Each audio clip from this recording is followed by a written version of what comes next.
Hola, ¿qué tal? Muy buenas tardes, son las 2 de la tarde con 4 minutos. Bienvenidos a Matices, este espacio de Radio Monumental, que es una producción del Departamento de Noticias, en el que analizamos los temas que son noticia en Costa Rica y en el mundo. Muchas gracias de verdad por estar con nosotros en este tercer programa de la semana.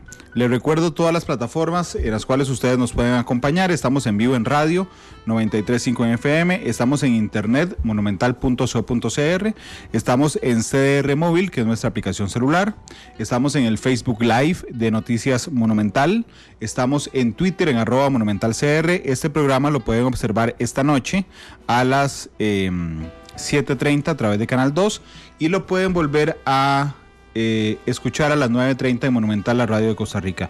Yo les recuerdo que también tenemos tres plataformas alternas, que son los podcasts de Matices. Ustedes en Spotify, en Google Podcast o en iTunes buscan en los podcasts Matices y ahí le aparecerán todos los programas, justo para que ustedes puedan descargarlos o escucharnos en línea donde quiera y cuando quiera. Y siempre les insisto, muy orgulloso, porque en 3 semanas Matices se convirtió en el podcast más escuchado de Costa Rica.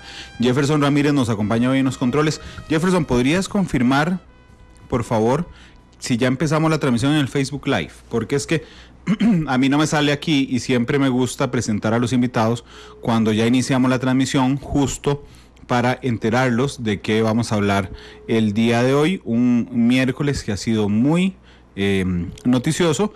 Entre las noticias más importantes de la mañana, les presentábamos que los estudiantes, por ejemplo, se volverán a tirar a la calle, dicen ellos, ahora en contra de la nueva ministra de Educación, doña Giselle Cruz. Arrancamos ya, acabamos de arrancar Matices en Facebook Live. Muchas gracias por estar con nosotros. Hoy tengo 2 invitados. Ayer el Instituto de Investigaciones en Ciencias Económicas de la UCR presentó un estudio que me llamó enormemente la atención, que me parece que vale la pena discutirlo, y tiene que ver en cuánto ganaría el país si nos ponemos de verdad a invertir en nuestros puertos. ¿Cuánto significa eso en el dinamismo de la economía? Invité a 2 investigadores. Don Rafael Arias está con nosotros, don Luis Vargas ahorita viene, pero don Rafael, ¿cómo le va? Bienvenido. Muy bien, Randall, agradecerte la invitación y al mismo tiempo felicitarte por el éxito que el programa está teniendo. Muchas gracias. Y esperamos contribuir con los resultados de esta investigación a la discusión sobre el desarrollo nacional y a poner en la agenda del desarrollo temas de relevancia. También un saludo muy cordial para quienes nos escuchan y nos ven por el Facebook, y también nos verán más tarde en las distintas emisoras de televisión. Muchas gracias, don Rafael, por estar con nosotros. Y ya llegó don Luis Vargas, que es también investigador del instituto. Don Luis, bienvenido. Lo agarré entrando, ¿cómo le va? Muy bien, por dicha. Muchas gracias. Muy contento de estar aquí compartiendo con ustedes esta investigación que hemos realizado desde el Instituto de Investigaciones en la UCR. Normalmente no lo hago en vivo, pero tengo que hacerlo. ¿Quiere un café, té, agua dulce, agua? Yo pedí café, don Rafael pidió agua. Yo un café y un vaso con agua, por favor. Okay, sí. Entonces, otro café y otro vaso con agua, porque yo repitió mi solicitud, don Luis. Cuando uno hace un ejercicio muy simple, quitándose, digamos, la vena nacional y diciendo, en términos académicos, ¿qué necesita un país para ser rico? ¿Verdad? Entonces uno, o al revés, a uno le plantean, un país con 2 costas hacia 2 océanos puede ser rico. Casi que en automático uno respondería, y claro, o sea, imagínese la cantidad de riqueza, no solo natural, sino la riqueza que puede generar a través de exportaciones e importaciones, y la industria que se desarrolle a través de sus puertos en 2 océanos. Es que todavía fuera en un océano ya hay muchas potencias que lo tienen, pero es a través de los 2 océanos. Y entonces, bueno, es muchísima. Yo creo que muchos países lo han entendido, hay otros, incluyéndonos, que no lo hemos entendido. Y con dolor decía hoy, ¿quién ha entendido esto de Costa Rica? Los grupos narcos. Los grupos narcos son los que mejor explotan las costas costarricenses, de decir, tenemos costas en los 2 mares, bueno, entonces podemos traer marihuana por el Caribe y podemos traer cocaína por el Pacífico, y generar además alrededor de esto, que es nefasto y paradójico, alrededor de la droga que se trae a través de las costas, un desarrollo ilegal de venta de drogas en las costas. Ok, pongámoslo en servicios formales legales. Deberíamos de haber pensado en algún momento desarrollar ampliamente nuestras dos costas, ¿verdad? Y generar con eso un motor de desarrollo en las dos costas. Pero vemos una paradoja enorme, don Rafael.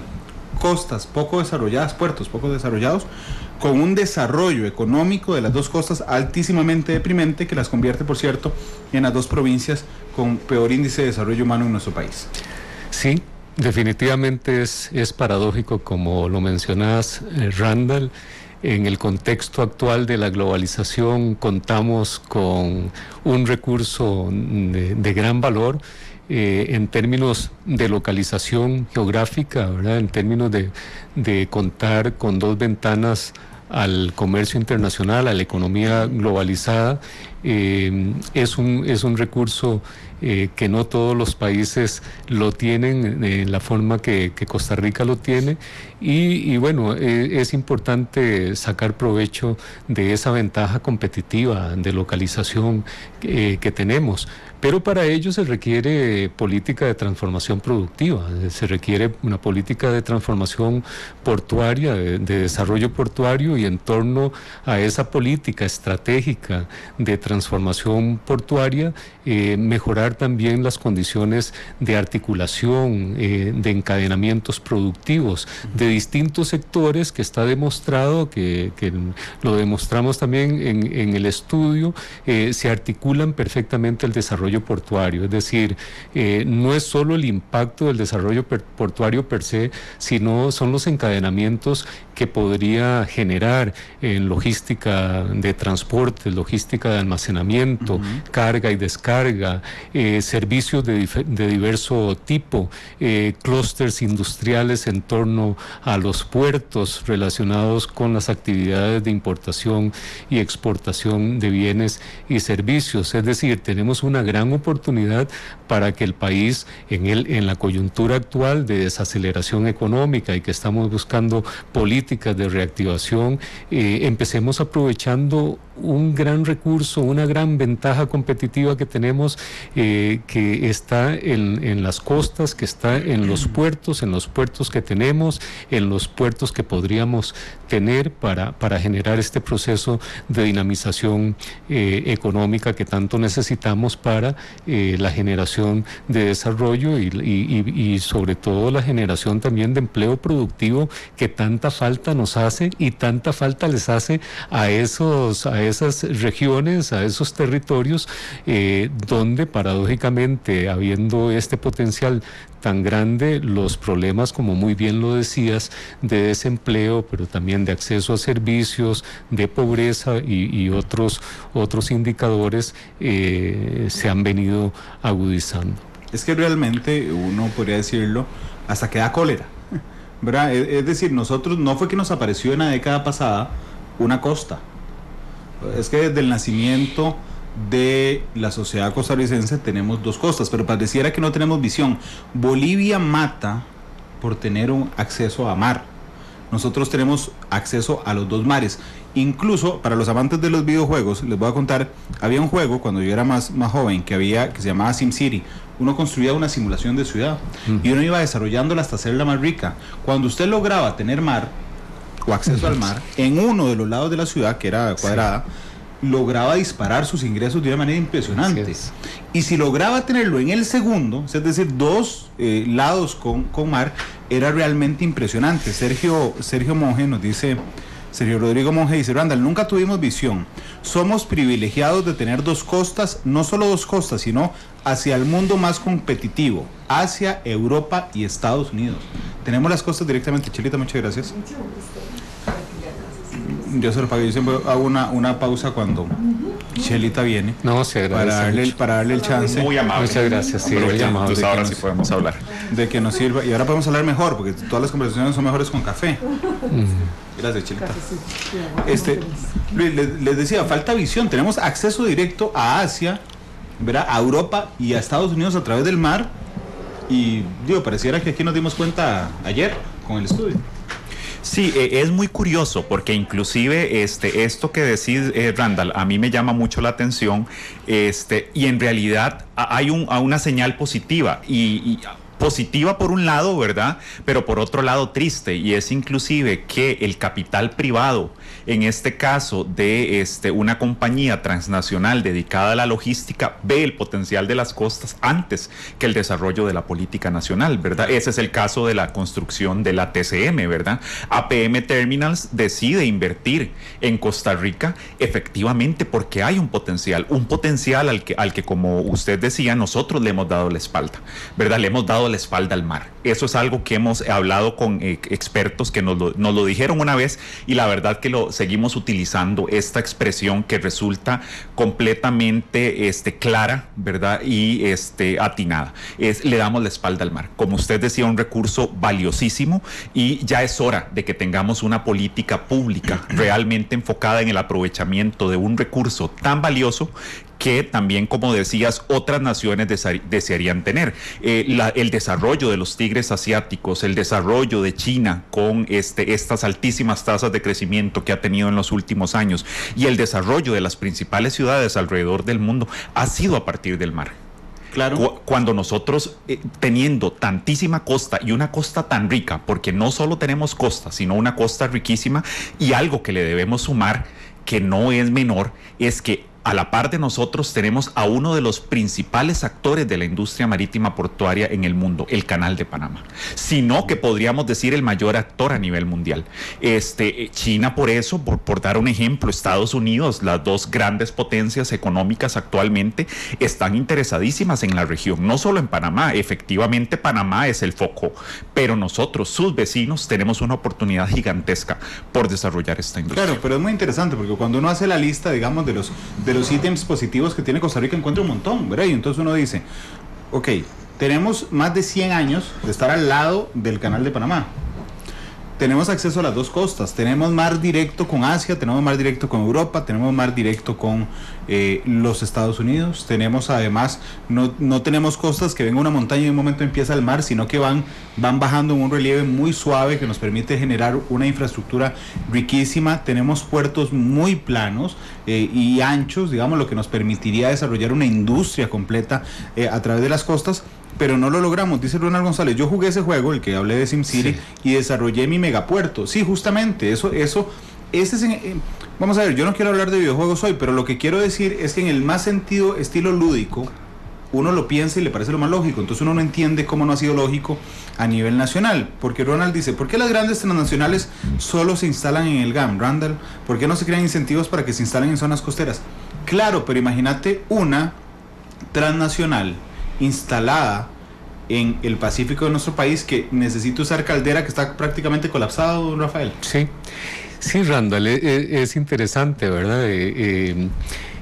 La teoría lo que nos dice es que, por ejemplo, las zonas económicas más exitosas de unas décadas para acá son aquellas zonas económicas que se establecen en torno a los puertos, en torno a las actividades portuarias, y tiene toda la lógica, porque ese es el vínculo tal vez más sólido de las economías locales, no solo con las economías regionales, domésticas, regionales, sino sobre todo con la economía global en un mundo globalizado. Eso por un lado.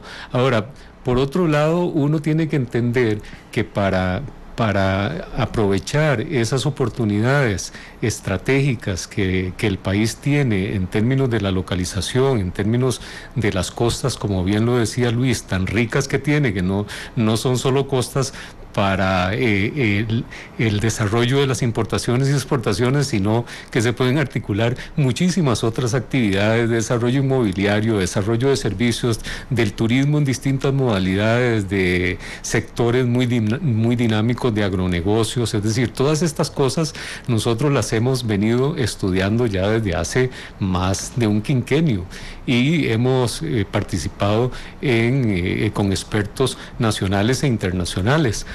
Cuando llegaron los representantes del Banco de Desarrollo de China y los técnicos de la Universidad de Beijing para determinar, para el caso de Costa Rica, una zona económica especial, la ubicación de esa zona económica, después de varias semanas de estudio y en las cuales participamos nosotros activamente, porque así nos lo pidieron, porque sabían que hacíamos estudios sobre desarrollo regional y particularmente sobre zonas económicas, encontraron, digamos, todas las condiciones para el desarrollo de una zona económica especial en torno a Puerto Caldera en ese momento, más o menos 30, 40 kilómetros alrededor del puerto de Caldera como eje catalizador del desarrollo. Ahora tendríamos que pensar en que el Pacífico Central sí efectivamente necesita de una nueva infraestructura, porque definitivamente hay una realidad que no podemos soslayar o obviar, y es que Puerto Caldera está llegando a un punto de saturación, claro, y hay condiciones. Ha sido catalizador de la industria como la venta caldosas, sí, si me lo permite. Aquí estoy diciendo algo que puede resultar chocante, pero a lo que me refiero es que no logramos encadenar Caldera, que ya efectivamente está llegando a un punto máximo, con el desarrollo comercial e industrial de la zona del Pacífico. Así es. Nosotros acabamos de terminar un estudio también en el cual analizamos el impacto de algunos proyectos llamados proyectos estructurantes para el Pacífico Central, partiendo, digamos, del corredor productivo San José-Puerto Caldera, la ampliación, porque no solo la ampliación del puerto, la creación de un puerto, sino es todo lo que eso implica, ¿verdad? Claro. En este caso implicaría, como es válido para Puerto Moín, no basta con las inversiones de APM, es necesario inversiones también en infraestructura en otros ámbitos. Claro, entonces la 32. Para el caso del Pacífico Central, la ampliación de la 27, que ahora se nos pospone un tiempo más de lo que ya estaba establecido. La construcción del Aeropuerto Internacional Metropolitano en Orotina, un proyecto clave, fundamental. La ampliación hasta donde sea posible de Puerto Caldera.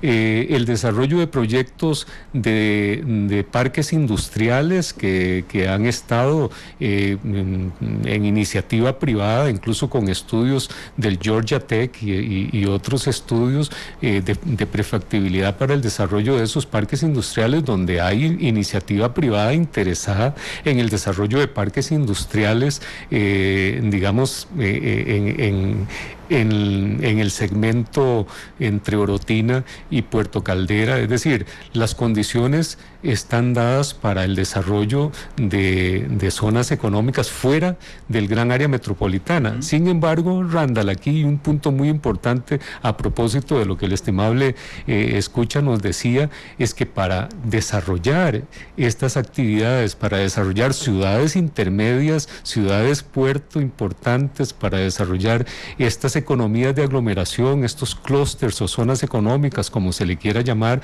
es necesario definir un marco jurídico institucional, un marco de gobernanza, es decir, seguridad jurídica. Sí, cómo se viabiliza una política de transformación productiva que siente las bases para atraer inversión extranjera, para atraer inversión de distinto tipo, en distintos ámbitos, inversión productiva, incentivos fuera del gran área metropolitana hacia esos incentivos y otros estímulos a la inversión que es necesario establecer con sentido estratégico, y eso es lo que nos está faltando. Después podemos hablar por qué seguimos tan concentrados en el gran área metropolitana y prácticamente ya las posibilidades de seguir creciendo sobre la base del gran área metropolitana están llegando a un punto de saturación, y eso lo demostramos también con investigación que hemos realizado desde el instituto. Yo le agradezco a don Francisco Jiménez, el exministro de Obras Públicas y Transportes, que nos está escuchando y decidió participar a través del Facebook Live, que dice: quisiera recordarles primero que la TCM fue producto del Plan Maestro Portuario que dio cabida a la concesión del puerto, primero el plan y luego la participación de APM en licitación. Pero don Francisco después agrega: se debe crear economía de transporte para crear industria en la costa. Sin duda alguna tiene que ver justamente con las carreteras, ¿verdad? Pero usted no puede confiar, siendo yo una transnacional, a utilizar una ruta hacia el Caribe de nuestro país que si llueve se cierra, Y si no se llueve, si no se cierra porque llueve, se cierra porque hay una manifestación. Luis, ¿por qué pareciera que todos lo entienden, hasta la Georgia Tech, excepto nosotros? Sí, bueno, agregando al punto que menciona don Francisco, bueno, valga hacer la aclaración, el hecho de que el país abra un proceso de licitación y esté en un plan maestro no asegura que una compañía vaya a participar, ¿verdad? Entonces, a eso me refería con el punto de que... De que se interesaron otros. De que se interesaron otros, ¿verdad? No a que el país no del todo le haya dado, no haya cerrado la posibilidad en la costa del Caribe. Yo creo que efectivamente en este país seguimos fallando en ejecución. Uh-huh. Y tal vez puede haber alguna o hayan intenciones, como menciona don Francisco, en planes nacionales, o se escucha en algún foro que los puertos son importantes, porque está demostrado. Como vos decías, el juego de video, Randall, es un ejemplo, pero la evidencia más clara está en la literatura científica, está en la evidencia empírica, ¿verdad?, que ha recopilado estos casos. Y vaya, usted va a Holanda, que tiene las costas en un mar, y usted no se encuentra un metro sin aprovechar de la costa que tienen. Por eso tienen los puertos más importantes del mundo.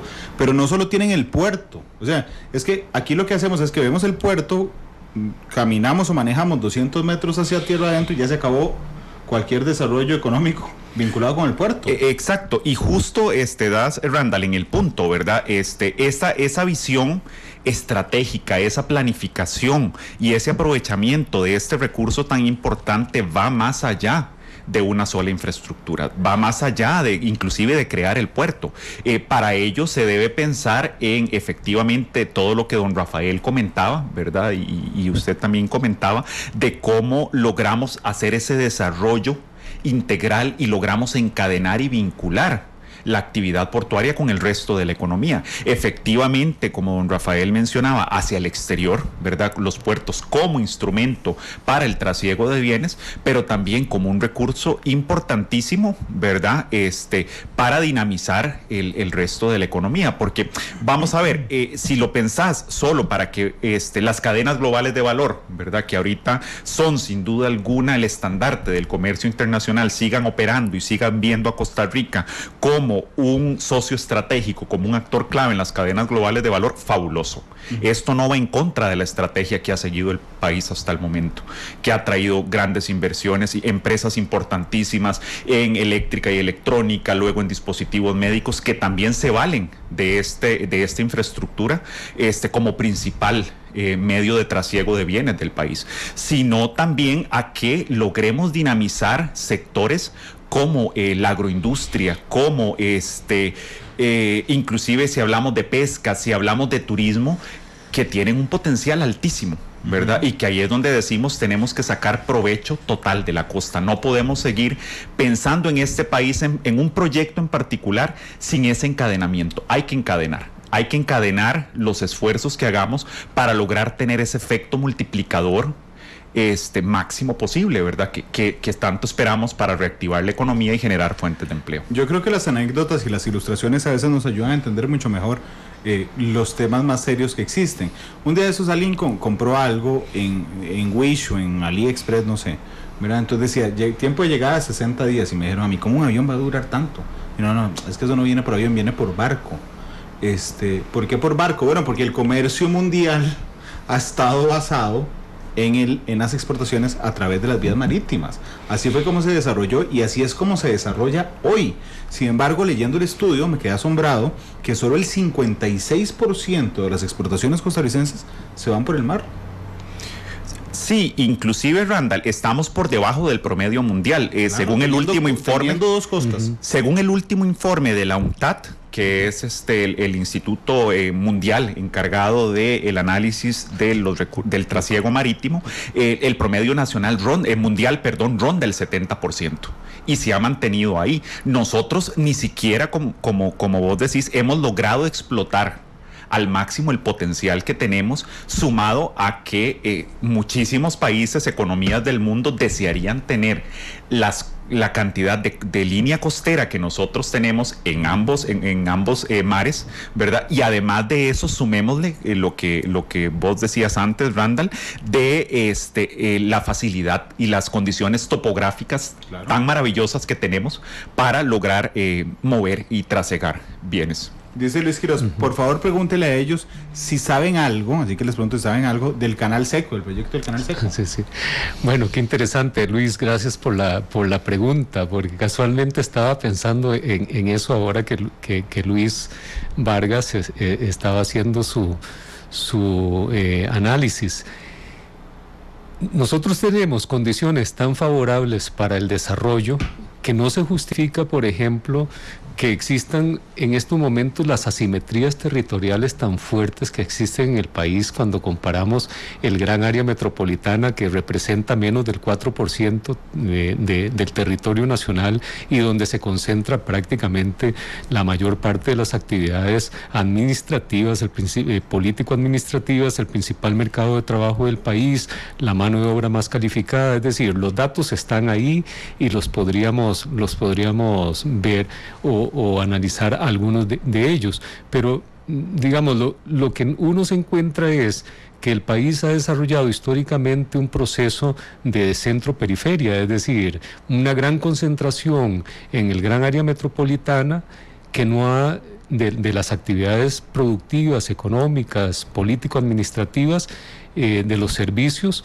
de los incentivos para la atracción de inversión extranjera, si es que queremos verlo, digamos, en términos de la ubicación de las zonas francas, y después, cuando nos vamos desplazando en círculos concéntricos fuera del gran área metropolitana, empezamos a ver grandes problemas de todo tipo, estructurales, de desempleo, de pobreza, de acceso a bienes y servicios, de desarrollo productivo, de desarrollo de actividades con capacidad de generar mayor dinamismo productivo. Cuando Luis hablaba de la importancia, digamos, de tener las costas que tenemos, pero también de las condiciones topográficas del país y de la cercanía que hay de costa a costa, el famoso Canal Seco, que nosotros preferimos llamar corredores de desarrollo productivo, y así es el tema de investigación en el que estamos ahora trabajando, en teoría de corredores productivos, enfocándonos en el corredor productivo más inmediato, de desarrollo más inmediato, que es San José Puerto Caldera, pero también le hemos seguido, digamos, sobre la base de evidencia y sobre la base de análisis, el corredor productivo que va, digamos, del Pacífico Norte hasta Puerto Moín.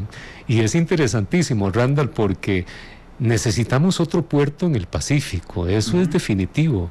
Tenemos condiciones muy favorables para desarrollar otros puertos. Uno podría ser en Punta Morales, si se quiere tener cerca en el Pacífico Central, pero están todas las condiciones para un puerto en Santa Elena, en el Pacífico Norte, claro, en Guanacaste. Y ese puerto en Santa Elena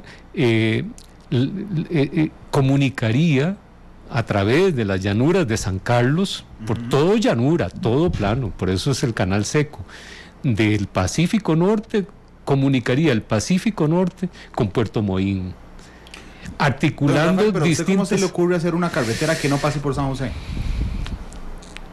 Por supuesto que estoy siendo sarcástico. Es que pareciera que la dinámica que hicimos en Costa Rica fue todo tiene que pasar por San José. Si usted va a unir Punta Arenas con Limón o Guanacaste con Limón, tráigase la gente a San José y de aquí la vuelve a enviar. Es lo más ilógico del mundo. Sí, sí. Y entonces ves que en este Canal Seco, que preferimos, como he dicho, llamarlo corredor productivo, articularía no solo los dos puertos, sino que en el camino articularía 3 regiones, la región Chorotega, la región Huetar Norte y la región Huetar Caribe. Claro. Y eso es lo que necesitamos en este momento. Necesitamos trascender una visión del desarrollo muy concentrada, muy centralizada, a una visión más de carácter territorial y sectorial. En ese trayecto que uniría a los dos puertos y le brindaría a Costa Rica ventajas competitivas enormes enormes de localización, de atracción de inversión, etcétera, también permitiría articular actividades productivas muy dinámicas en las cuales cada una de esas regiones tiene ventajas competitivas territoriales, tiene recursos endógenos, tiene dotación de factores, y podríamos articular esas actividades productivas también a la logística de transporte y almacenamiento que se articularía, digamos, al funcionamiento de esos dos puertos, ¿verdad? El puerto Moín, que está creciendo, que se está desarrollando, y un nuevo puerto en el Pacífico Norte. Pareciera como que si estuviéramos soñando eso, pero otros países lo han hecho. ¿Por qué nosotros, que tenemos las condiciones, no lo podemos hacer? Porque además tenemos una visión muy cortoplacista. Es decir, yo le he puesto que si el gobierno anuncia hoy que va a hacer un puerto nuevo en Santa Elena, entonces va a tener un montón de gente diciéndole, y eso urge, porque es que urge más, un montón de cosas, la infraestructura escolar, un montón de elementos. Por supuesto, hay cosas urgentes y cosas importantes, pero es que lo que perdemos en perspectiva es que esa inversión, por ejemplo, en Santa Elena, nos daría un montón de recursos para invertirlo en otras cosas que necesitamos. Dice, por cierto, Ruth Valverde, el mejor catedrático de la UNA, saludos al profe Rafa. Gracias a Ruth. Dice Ruth, están muy atentos todos los estudiantes. Sí, Ruth, muy bondadosa con el comentario, muchas gracias. Pero realmente es tremendamente interesante. Yo estaba viendo cuáles son los 50 puertos más importantes del mundo en comercio exterior. Shanghai es el uno, indudablemente. Singapur, Hong Kong, Shenzhen, Busan, ahí sigo, voy por el 5 y todos están en Asia. Ningbo, sí. Guangzhou, puerto de Qingdao, también en China, el de Jebel Ali en Dubái, Rotterdam es el 10, es el primero que sale de Asia, que queda en Holanda, Rotterdam, y ahí vamos. Pero yo estaba pensando, bueno, pero es que normalmente las segundas ciudades más importantes de los países están en puerto. Si usted quiere establecer la capital en el centro o en algún lugar centralizado, resulta que tiene una ciudad secundaria con muchísimo poder industrial cerca de las costas, excepto Costa Rica. Incluso cuando uno va a Honduras, uno puede decir Tegucigalpa. Ok, Tegucigalpa es la principal ciudad de Honduras porque es la capital. ¿Cuál es la segunda? San Pedro Sula, costera. Colombia, Bogotá, una ciudad costanera, Cartagena. ¿Verdad? Y entonces Costa Rica, provincia más importante del país, San José. Segunda provincia más importante del país, Alajuela. Tercera, voy contrario a la cédula, pero creo que es Heredia en desarrollo económico. Cuarta, Cartago. Y las tres últimas, las costas. Es realmente muy sintomático, Luis. Sí, sin duda. Ahí diste dos ejemplos muy claros, ¿verdad? Que yo creo que serían en los que yo me basaría para pensar, y son ejemplos recientes, ¿verdad? Tampoco estamos hablando de economías de una potencia como los Estados Unidos, donde diría, no, pero es que ellos ya tienen años, es claro, que ellos nos llevan mucho camino recorrido. Y ese es el caso de Singapur, ¿verdad? Y ese es el caso de China, evidentemente manteniendo las distancias en cuanto a las dimensiones, particularmente con China. Yo creo que lo que ellos tuvieron fue una visión estratégica y de aprovechamiento de ese recurso muy buena, muy buena, que nosotros no podemos importar ni imitar a un 100%, que eso es algo en lo que siempre tratamos de enfatizar, pero sí hay lecciones aprendidas. Entonces, pero, perdón Luis, Singapur mide 697 kilómetros cuadrados. A ese me iba a referir. Singapur es uno de los casos particulares. Taiwán, donde nos encontramos con otros que no son tan diferentes, ¿verdad? Muchas veces también nosotros mismos nos ponemos las barreras. Entonces vemos primero las barreras, Randall, que las oportunidades. Y yo creo que un estudio como más otras iniciativas que se han desarrollado, presentan las oportunidades. Y nuevamente, y soy enfático en este tema, nos falta ejecución. Nos falta ir más allá y hacer planes claros y contundentes, y aquí lo vinculo con lo que vos decías, Randall, del tema de una visión a largo plazo. Sí. ¿Cómo nos falta tener una planificación en este país que efectivamente atienda el corto, el mediano y el largo plazo? Nos falta muchísimo. Hay que atender los problemas del corto plazo, como el problema fiscal que estamos atendiendo ahorita, pero a la vez y una reactivación y una generación de un empleo más inmediato que se está necesitando. Pero por otro lado, no podemos pensar en trascender sin hacer un plan productivo, un plan de transformación productiva, como muy bien don Rafael lo llamaba, si no miramos más allá y vemos en esas inversiones como, bueno, el país tiene un ejemplo claro, es la inversión en el recurso humano. Eso nos ha convertido en uno de los principales actores en la cadena global de valor de offshoring services. Lo somos. Y tal vez para hace 20 años fue soñar que Costa Rica iba a llegar a ser uno de los principales actores en esta cadena global de valor, pero lo somos. ¿Y por qué no podríamos serlo en logística y almacenamiento? ¿Por qué no aprovechar esos recursos? Y vuelvo a insistir, ¿por qué no aprovechar esa ventaja de que tenemos a la par inclusive un buen ejemplo, que es Panamá? Un país igual, tropical, con condiciones similares a las nuestras, sí, con un recurso adicional, que es el canal, pero un canal que no es un recurso que bajó del cielo. No bajó del cielo. Y además es un recurso que más bien para nosotros es una ventaja, porque es algo que ya está dado, de lo que nosotros podríamos valernos y decir, ¿por qué no ser un socio estratégico de Panamá en la industria de trasiego? Hoy el trasiego de carga contenedorizada se da en las islas del Caribe. Claro. A kilómetros de distancia. ¿Cuánto representaría eso en ahorro de costos para las grandes transnacionales de logística? Sin duda alguna les brillarían los ojos. Por eso, con mucho dolor, Luis, perdón, yo decía al inicio del programa, y es muy lamentable que sea esto, pero los que han sabido explotar nuestras costas realmente son las bandas narco. Es decir, lograron determinar que la franja, después del canal de Panamá, la franja más estrecha del istmo es Costa Rica. Y efectivamente nos dejan droga en cualquiera de las otras dos costas, y de ahí empieza una distribución. Y uno dice, por Dios, si ellos pudieron hacerlo, o sea, si ellos pudieron pensar en eso y desarrollar al margen de la ley una mecánica de distribución con base en la llegada a los puertos, ¿por qué es que no lo podemos hacer desde la legalidad? Indudablemente, Randall, indudablemente podemos hacerlo. Yo creo que algo en lo que nosotros, como académicos, investigadores, estamos convencidos es que este país lo puede hacer. Creo que en estos momentos donde se escuchan, ¿verdad? Y hay un ambiente tan tenso en la situación del país, con la situación económica y política del país actualmente, nosotros en realidad mantenemos el optimismo en que se puede, en que a como lo demuestra este estudio y a como lo demuestran y nos lo manifiestan los expertos cuando vamos fuera del país a exponer un estudio como este o estudios similares, o cuando nos visitan, ustedes tienen una riqueza importantísima. Lo que don Rafael mencionaba antes, ellos nos decían, no logramos entender cómo ustedes no logran ser una economía uniforme, ¿verdad? Esto de las, como don Rafael decía, de las asimetrías regionales con las que nos encontramos, para ellos no tiene explicación. Es moverse de una costa a la otra, nos toma 5 horas y media, cuando mucho.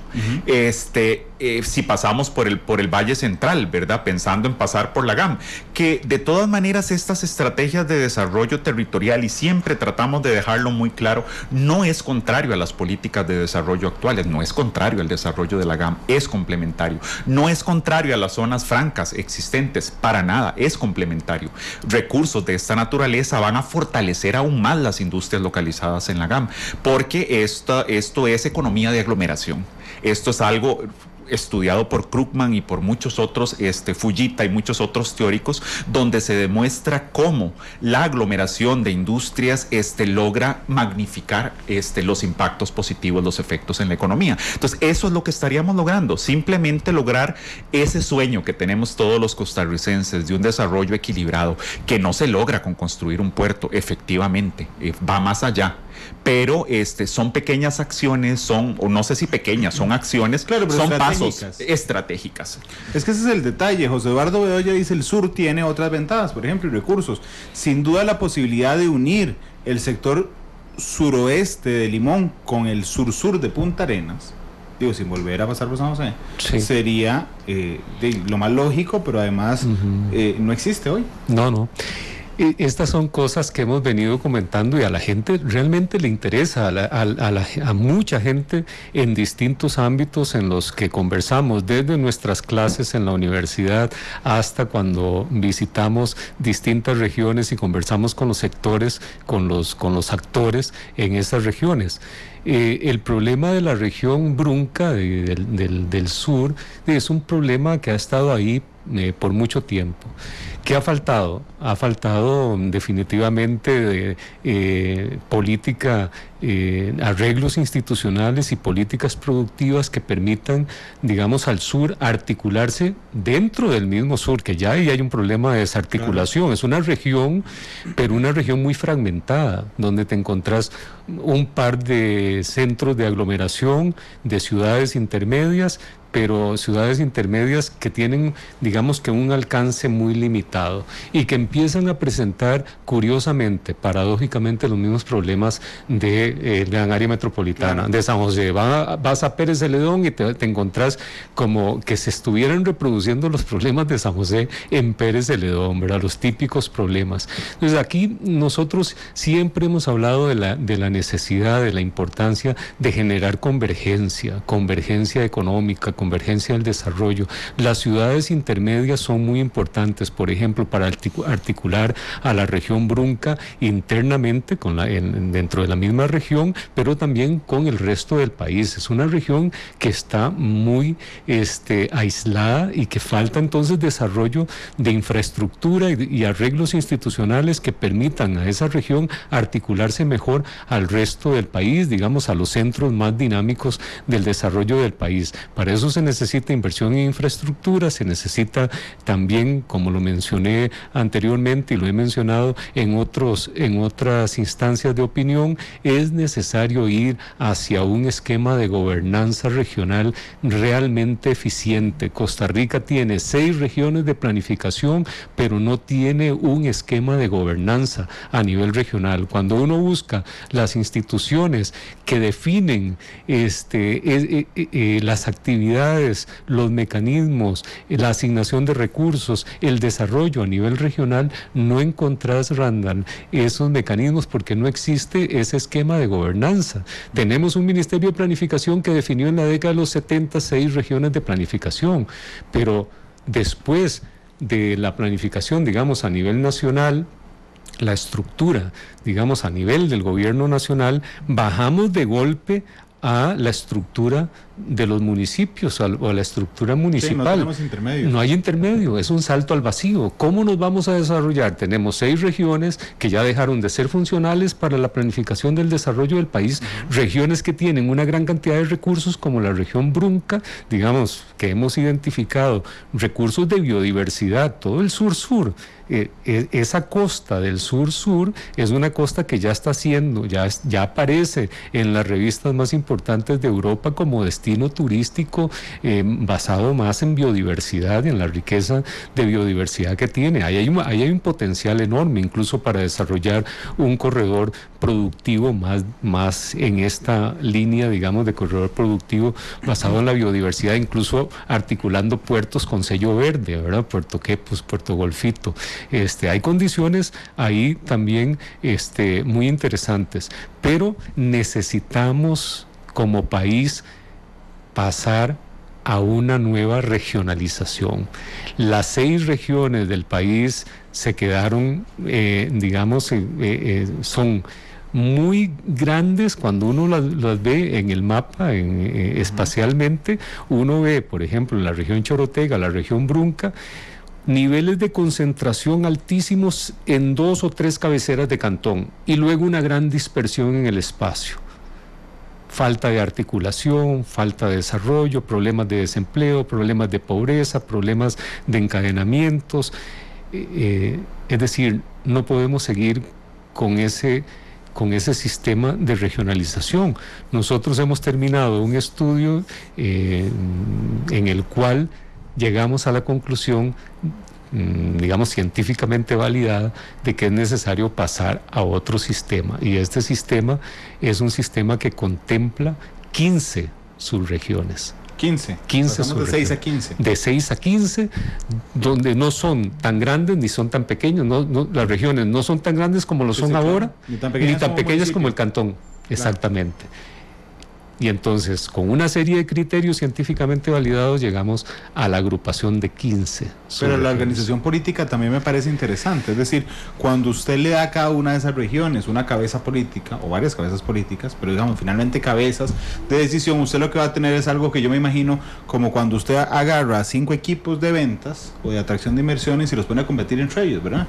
Y entonces uno en Estados Unidos, por ejemplo, nota cómo hay unas ciudades que se pelean a muerte para obtener la inversión, para obtener la inversión de una empresa y decir, bueno, no, yo quiero que me lo traigan a Nueva York porque no quiero que se me vaya a la Florida, por ejemplo. Bueno, aquí no, aquí ¿dónde viene? Las 4 principales, y de las que viene, San José. O sea, realmente operamos de esa forma. Walter Barrantes me pide que les pregunte su opinión, si les parece que el boom ambientalista se ha convertido en algún momento en una traba para el desarrollo de proyectos de gran magnitud. Pues yo diría al estimable oyente y a todos los estimables oyentes que no podemos perder de vista también nuestra historia. Y algo que también a nosotros nos favorece como economía, nuestra imagen, es sin duda alguna esa Costa Rica verde. Pero como todo en la vida, el balance es importante. No podemos tener tampoco una política ambiental contraria a la política productiva. Evidentemente, y es algo que nosotros siempre somos enfáticos en nuestros trabajos, nosotros hablamos de una política de desarrollo productivo con equidad social y sostenibilidad ambiental.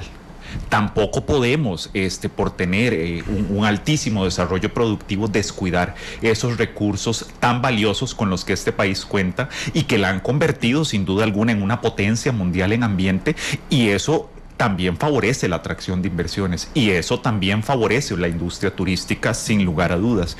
Entonces sí, el balance es necesario. ¿Qué creemos? Y esto es una opinión muy personal. Creemos que hay ciertas rigideces institucionales en el marco jurídico institucional, como don Rafael muy bien lo mencionaba, donde tenemos que ver y buscar esos puntos medios, ¿verdad? Una de las trabas, por así decirlo, que ha tenido la ampliación de Puerto Caldera, según los expertos en la materia, que no somos nosotros, son los actores propiamente vinculados con la operación del puerto, es la reserva biológica alrededor del puerto. Bueno, si la reserva, hay criterios científicos que dicen que ambientalmente no, ¿qué alternativa tenemos? Porque tampoco podemos detener el desarrollo productivo del país y enfocarnos solo en lo ambiental. Es el balance. Al final de cuentas, ese para mí sería la respuesta. Pero don Rafael hablaba de puertos verdes, por ejemplo. Claro, y los hay. Inclusive, como don Rafael mencionaba, en Golfito hay una iniciativa privada. Nosotros la conocimos en su momento. No tenemos la documentación al respecto y por eso no podríamos dar mayores detalles. Se mencionaba la posibilidad de un puerto verde, ¿verdad?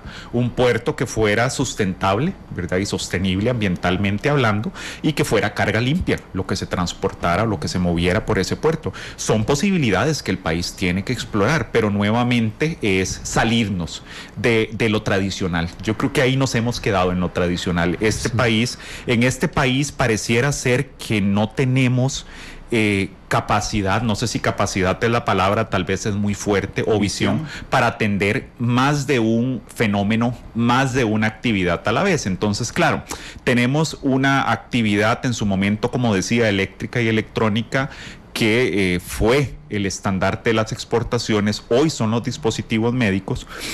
Y por ahí tenemos cientos más de recursos valiosísimos desatendidos. Entonces decimos, bueno, muy bien, efectivamente tenemos que seguir apostando a lo que ya ha demostrado generar beneficios para el país, pero tenemos muchos más y mucho más en una visión territorial y articuladora, porque podemos articular muchas más actividades al desarrollo productivo del país. ¿Se acuerdan hace 20 años cuando uno quería tener una línea celular? Yo entiendo, aquí no estoy criticando a los que nos opusimos en algún momento al combo hélice, pero lo que quiero determinar con esto es que aunque uno podría estar en desacuerdo con algunos detalles, había grandes cosas que uno no puede frenar, ¿verdad? Y entonces había un temor en el país muy fuerte respecto a la apertura de telecomunicaciones, que hoy absolutamente nadie cuestiona. Es decir, antes había que esperarse 8 meses, y era carísimo, por cierto, para tener una línea celular, ¿verdad? Yo todavía me acuerdo que mi ficha era 383,000 no sé cuánto, y cuando iban por la 25,000 yo decía, bueno, tal vez de aquí a un año me llame, y cuando usted lo llamaba tenía que tener 50,000 colones para poner la línea. Y yo recuerdo en el primer Nokia que tuve, un 6120, decir, mira, aquí, en otros países se puede escribir cosas, porque decía escribir mensaje y le llegan a la otra persona. Bueno, hoy, 20 años después, nadie se cuestiona si fue un buen paso para el país o no un buen paso para el país, porque si usted necesita un chip celular, le basta por pasar por el parque Braulio Carrillo, que conocemos como la Merced, hoy en la tarde, para tener un chip y listo. Es decir, hay avances que a veces, por ese conservadurismo, por no salirnos de la caja, son cosas que el resto del mundo ha visto y que nosotros nos seguimos quedando siempre, don Rafael, en nuestra zona de confort. Sí. Bueno, hay que ser disruptivo, ¿verdad? Costa Rica no lo es casi en nada. En muchas cosas. Digamos que Costa Rica demostró que apostándole a la educación y a la formación del recurso, las reformas institucionales que se impulsaron a partir de la Constituyente de 1949 y la Segunda República, este país alcanzó niveles de desarrollo muy importantes, no solo en términos de crecimiento económico, sino también en términos de desarrollo social y humano, el Estado Social de Derecho. Ese es un ejemplo de cómo la inversión en educación y en recurso humano es importante para el desarrollo de un país. Luego le apostamos en la década de los 70 a la conservación y a la preservación de los recursos y a la creación de parques nacionales, y eso ha dado resultados muy positivos. Nos ha posicionado en el escenario internacional y ha sido determinante para el éxito también, digamos, económico en ciertos ámbitos que el país ha tenido. En los 80 apostamos a la paz y a la seguridad social, digamos, no solo en Costa Rica, sino un poco más allá, que también nos generó reconocimiento internacional. Yo creo que es el momento también para dar un salto cualitativo. La zona de confort de la que hablaba Randall es la zona de confort, me parece a mí, del desarrollo concentrado en el gran área metropolitana. Ahora necesitamos dar pasos al frente y trascender el gran área metropolitana, no porque queramos sustituir el gran área metropolitana como la principal zona económica de desarrollo del país, sino porque es necesario tener una visión del desarrollo más con carácter territorial y sectorial, y porque las oportunidades y las posibilidades están más allá del gran área metropolitana. Digamos que para generar convergencia, Randall, es muy importante enfocarnos en los puertos. Es que tenemos que enfocarnos en aquellos sectores y en aquellas actividades que puedan tener capacidad de irradiar, de convergencia económica, desde los puertos hacia adentro y hacia afuera. Costa Rica es una economía pequeña, muy abierta al mercado internacional. En la actual coyuntura de crisis que tenemos, es muy importante ver los espacios que el país tiene en ese escenario tan amplio como es la economía mundial, y hay que buscar ahí nichos, hay que buscar ahí opciones, porque el mercado mundial es muy grande, Costa Rica es relativamente pequeña. Por eso las oportunidades hacia la economía mundial son tan importantes para el país. Pero volvemos otra vez a lo mismo, se requiere de generar las condiciones para el desarrollo. Uno entiende, y hemos venido discutiendo esto mucho intensamente en las últimas semanas, en los últimos meses. Estamos en una situación complicada. La estabilidad macroeconómica es una condición necesaria, pero no suficiente. No se nos puede ir el tiempo pensando cómo hacemos para estabilizar los indicadores macroeconómicos. Sí, está muy muy bien si hacemos esfuerzos para la estabilización, pero no se nos puede ir todo el tiempo pensando en cómo estabilizamos y si nos endeudamos para estabilizarnos, porque lo que está claro es que necesitamos producir para darle sostenibilidad al crecimiento y al desarrollo. Y para eso se requieren políticas de transformación productiva, más a nivel microeconómico. Ahorita vamos a hablar de las políticas públicas, digamos, que podría desarrollar o que desarrollaron ustedes con base en el estudio. Pero es que alguien me dijo ahí, Daisy Randall, que comparaste los puertos ticos con los 10 mejores del mundo, todos en Asia y Rotterdam. Bueno, vamos a los de América Latina, ¿les parece? Están Sí. medidos en una cosa que se llama TEU, que es la unidad de medición estándar, que equivale a un contenedor de 20 pies. Ok, el 1 de América Latina, Colón, en Panamá, por supuesto. El 2 en América Latina es, ya les voy a decir, mira, me brinqué el 2. El 2, porque lo tengo en un mapa. El 2 es Santos en Brasil. El 3 es Balboa en Panamá. El 4 es Manzanillo en México. El número 5 es Cartagena en Colombia. El 6 es el Callao en Perú. El 7 es Guayaquil en Ecuador. El 8 es, vamos a ver si llego aquí. El 8 es Kingston en Jamaica. El número 9 es Buenos Aires. El 10 es San Antonio de Chile. El 11, esto es de acuerdo a la CEPAL, el 11 es San Juan de Puerto Rico. ¿Qué mueve San Juan? 1.235.801 TEU. El 12 es Moín por la cantidad de carga que mueve. Pero nótese que hay países con los que están en los primeros 11 que los podemos, digamos, perfectamente podríamos irlos a pelear. El número 13 es San Juan, Puerto Rico, el 13. El número 14 es Lázaro Cárdenas en México. El número 15 es Veracruz. El número en México también. El número 16 es Valparaíso en Chile. Y el número 17 es Montevideo en Uruguay. El número 18 es Buenaventura en Colombia. El número 19 es Freeport en Bahamas. Y el número 20 es Navegantes en Brasil. La distancia, eso sí, en TEUs, entre los primeros 10 y nosotros es abismal. No hay condiciones tan diferentes excepto por una cuestión artificial que es el canal de Panamá, pero por ejemplo entre Panamá y Costa Rica, o sea, Panamá tiene 2 puertos en los primeros 3, sí. Nosotros estamos en el 12. Colombia no tiene una topografía muy diferente a la que tiene Costa Rica, aunque es un país por supuesto muchísimo más grande. Jamaica es mucho más pequeñito. Jamaica no, perdón, Puerto Rico es mucho más pequeñito. Realmente somos en ese instante el más importante de Centroamérica. Porque Panamá, recuerden, no es parte de Centroamérica, sino de América Central. Podríamos pelear claramente contra estos gigantes de los puertos de América Latina, don Rafael. Sí, yo creo que Luis dijo algo que es sumamente interesante y en lo cual hay que poner la visión estratégica y la gestión del desarrollo portuario costarricense, que no debería ser un asunto estrictamente del ámbito de lo privado, sino un asunto de alianza público-privadas con políticas estratégicas de parte del gobierno de Costa Rica para posicionar a Costa Rica como uno de los países más importantes en materia de desarrollo portuario. Y ese elemento tiene que ver con lo que Luis mencionaba de nuestra cercanía con el Canal de Panamá, que obviamente es el actor más importante, y una cercanía que no solo permite reducir costos de transporte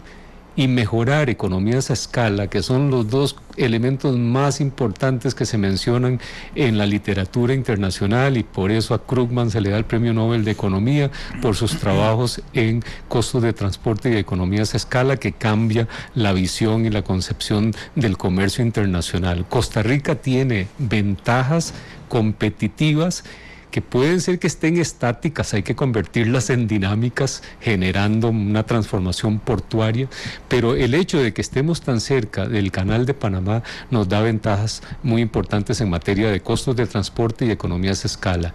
Y lo otro es que, muy bien lo dijo Luis, el Canal de Panamá también tiene su tope, tiene su límite, y está buscando socios estratégicos, digamos, complementarios para el desarrollo, el trasiego, que va a ser necesario también compartir con un puerto que va a estar más cercano, que está yendo hacia una dimensión, hacia una capacidad de economía de escala más alta, ¿verdad? Con las inversiones de APM Terminals, y que podría tener expectativas mayores siempre y cuando esas inversiones de APM Terminal sean complementadas con otras inversiones en infraestructura que son indispensables. Una zona franca. Muchas opciones. Muchas opciones habría. Lo que no se vale es hacer cosas que no tengan impacto. Por ejemplo, Randall, una de las cosas que es clave y que no es que no se haya pensado en el plan maestro que don Francisco mencionaba anteriormente, ¿verdad? Y que se han pensado es, por ejemplo, la necesidad de un aeropuerto en Matina. De esto hay estudios y se ha hablado mucho de la conveniencia de un aeropuerto de ciertas dimensiones, ¿verdad? Que puedan aterrizar aviones también de cierta capacidad y poder conectar a ese aeropuerto de Matina a través de una vía férrea con Puerto Moín, claro, y Puerto Limón. Es decir, son aspectos del desarrollo de infraestructura complementaria a la infraestructura portuaria, pero tiene que ser así. El aeropuerto, las vías férreas, una carretera que permita reducir también los tiempos, ¿verdad? Los tiempos de transacción, los costos de transacción, de almacenamiento, de transporte, etcétera. Es decir, estamos hablando de la necesidad de una concepción estratégica del desarrollo portuario. No podemos esperar de que las inversiones de un concesionario privado que llegaron e invirtieron, digamos, en una terminal de contenedores, y que por generación espontánea entonces ya tenemos resuelto todo el escenario que se requiere para, claro, el desarrollo. Es que era increíble que a 6 meses de la entrada en operación de la TCM, Costa Rica no supiera en qué iba a invertir la plata de la TCM. Eso realmente era ridículo. Es decir, por Dios, les van a caer millones de dólares y no sabemos dónde invertirlo. Tatiana León me hace una pregunta de algo que dije yo y que me encanta explicar. Gracias, Tatiana, porque me dijo, ¿cómo? Que Panamá no está en Centroamérica. No, Centroamérica es un término político acuñado de la Federación Centroamericana. Los 5 países que fuimos parte de la Federación Centroamericana, Guatemala, El Salvador, Honduras, Nicaragua y Costa Rica, somos Centroamérica. América Central, que es la parte geográfica, ahora sí, esa sí está constituida además por Panamá y por Belice. Y además de la América Central Insular, digamos que son las islas, son las... bueno, antes de ir a la pausa, nos estaban preguntando aquí que si hay algún lugar donde puedan leer el estudio completo en web. Sí, por supuesto. El estudio lo pueden encontrar en la web del Instituto de Investigaciones en Ciencias Económicas de la Universidad de Costa Rica. Ahí pueden ingresar a la sección de estudios y por ahí lo podrán descargar, podrán ver el nombre. El informe realizado. La sección de informes. En la sección de informes particularmente. Son las 3:06, permítanme ir a la pausa, la única que tenemos. Yo les cuento que yo siempre le pido a los invitados que escojan la canción con la que vamos a cerrar, entonces van a tener que escoger en esta pausa comercial. Son las 3:06, vamos a la pausa, regresamos con más de Matices.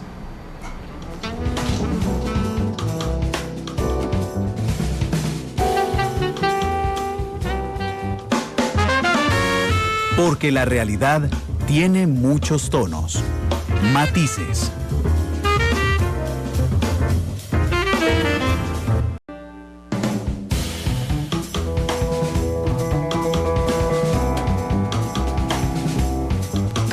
Con 13 minutos de la tarde, gracias por estar con nosotros en Matices. Hoy estamos hablando sobre un estudio que hizo el Instituto de Investigaciones en Ciencias Económicas de la UCR respecto a cuánto mejoraría, cuánto dinamizaría la economía del país si nosotros realmente nos ponemos a invertir en los puertos.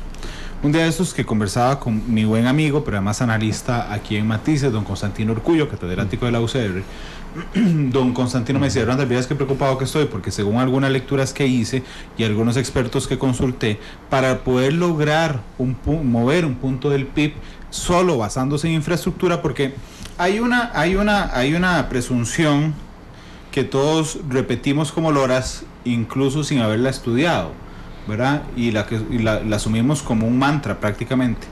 Para generar crecimiento económico hay que invertir en infraestructura, sí, pero esa frase es muy amplia.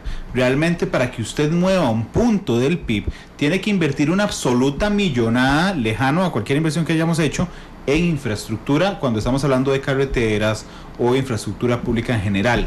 Pero ustedes, don Rafael y Luis, hicieron un estudio muy interesante en prospección, que significa, si nosotros le metemos, voy a hablarlo en términos muy ticos, ¿cuánto le tenemos que meter nosotros a los puertos para generar un cambio sustancial real en el Producto Interno Bruto y en el empleo?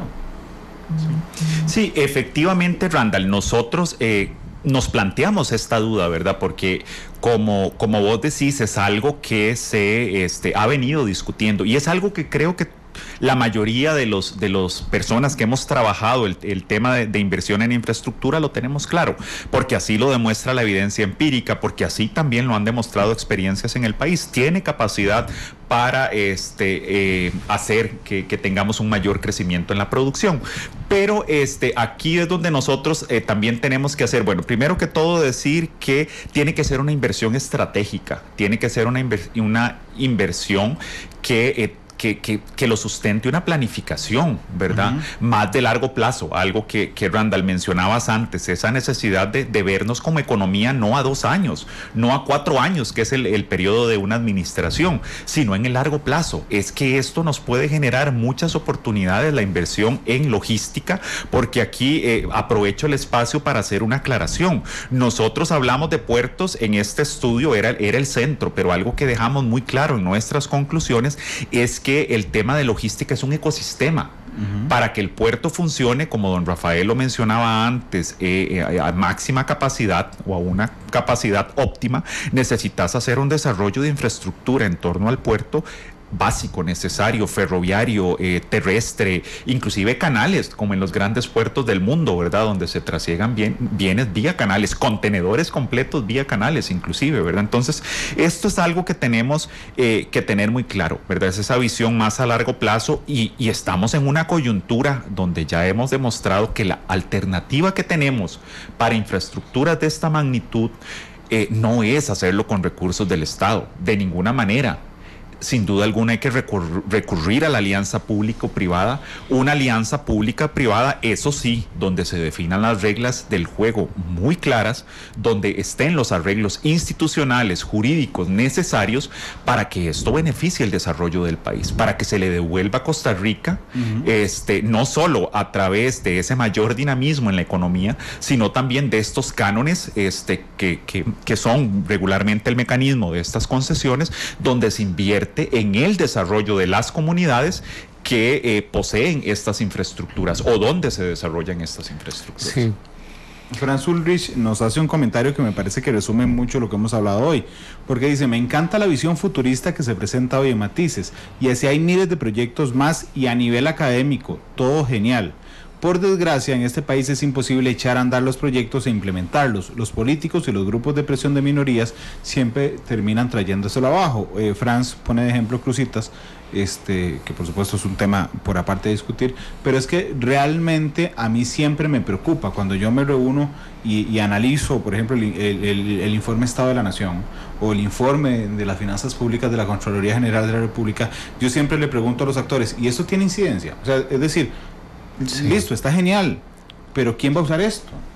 ¿Y quién va a usar sus conclusiones, don Rafael? Así es, Randall. Bueno, es siempre con lo que tenemos que vivir los académicos que hacemos investigación sobre temas que podrían tener incidencia o podrían permear el proceso de toma de decisiones, que al final es una cuestión política, es el proceso político. Digamos que nuestras responsabilidades llegan a hacer la investigación que sea pertinente, que sea oportuna, que guarde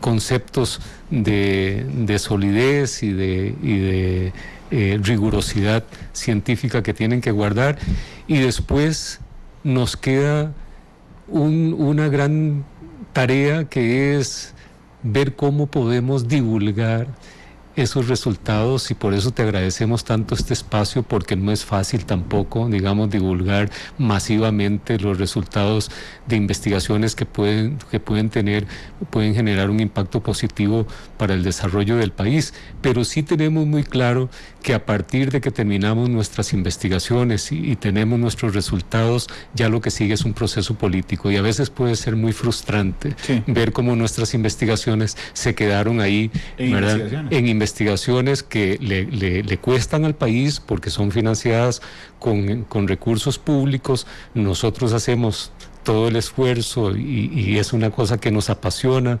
Tenemos cerca de 15 años de estar haciendo investigación en desarrollo regional en estos temas desde el Instituto de Investigaciones Económicas, y siempre lo hacemos con mucha dedicación y perseverancia, pero algunas veces puede ser frustrante de que pasan los años y las investigaciones, los resultados de esas investigaciones se pueden quedar ahí en ese plano más académico. Yo por eso creo muy valioso, ahora que don Francisco Jiménez participó al inicio del programa, porque sé que es un fiel oyente de Matices, si don Francisco, que fue ministro del MOP, vuelve alguna vez a ser ministro del MOP, pues ojalá que tome en cuenta esto, pero además sé y me consta que don Rodolfo Méndez es un muy buen oyente de Matices. Si lo está escuchando, aunque tenga mucho trabajo, lo escuchen anoche, yo realmente le agradecería que tome en consideración esto. Los diputados que están de vacaciones, que en las tardes, a partir de las 3, ya no pueden oírnos porque están en plenario, bueno, esta semana sí pueden oírnos,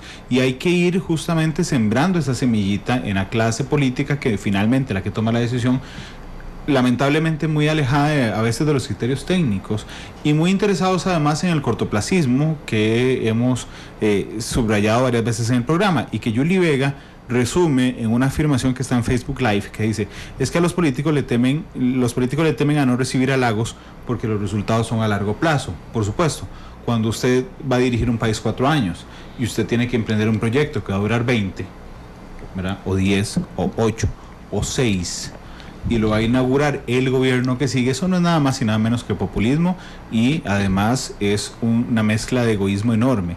Por eso es que nos deberíamos de preocupar más como país, y ojalá, se los digo a los dos, tengamos una incidencia real respecto a este proyecto, que a mí además me ha agradado mucho, que mucha gente ha consultado hoy dónde lo lee. Muchas gracias. Sí. Gracias. Y que tiene además una implicación cierta. Don Rafael, muchas gracias. Gracias, Randall, ha sido un gusto y estamos para servirte. Gracias, igualmente, Luis, muchas gracias. Sí, muchas gracias a vos, Randall, por el espacio, y a todos los oyentes por interesarse en nuestro estudio. Como ya saben, en la página del Instituto de Investigaciones en Ciencias Económicas, en la pestaña de informes, ahí pueden encontrarlo, e igual nosotros muy abiertos a recibir cualquier consulta por los diferentes canales de comunicación. Gracias. Yo les quiero recordar las posibilidades de escuchar el programa si se perdió alguna parte o si lo quiere volver a escuchar en 1 hora aproximadamente. Si usted está suscrito a nuestro podcast en Spotify, en iTunes y en Google Podcast, le llegará un mensaje diciendo: hay un nuevo episodio de Matices. Si no lo ha hecho, vaya, suscríbase hoy. Si tiene un iPhone, métase a iTunes o a Podcast, que hay un icono que es morado, ahí busca Matices, se suscribe. Si usa Spotify, suscríbase a ese podcast. Si tiene Android, use el Google Podcast. El programa lo pueden ver esta noche a las 7:30, y yo les invito mañana a las 2 de la tarde, tendremos Matices. Estarán con nosotros la gente del Ministerio de Hacienda. ¿Por qué? Porque hoy yo entrevisté en la edición del mediodía a don Nogui Acosta, el viceministro de Hacienda, respecto a la moratoria sobre las sanciones del IVA. Ustedes no se imaginan, en 12 minutos que duró la entrevista nos entraron 115 preguntas respecto al IVA. Por supuesto que era imposible evacuarlas. Yo le pedí a don Nogui, que muy amablemente aceptó, que mañana viniera algún representante de Hacienda solo a contestar preguntas sobre este tema, y que existiera alguien del Ministerio de Hacienda que estuviera en el Facebook Live nuestro respondiendo las preguntas que la gente nos enviaba a través del Facebook Live. Así es que mañana a las 2 de la tarde tendremos Matices de ese tema. Don Rafael escogió la canción de cierre de Joan Manuel Serrat. Muchas gracias. ¿Cómo se llama esa canción, don Rafael? De vez en cuando la vida. De vez en cuando la vida. Joan Manuel Serrat despide Matices. Hasta luego y feliz tarde.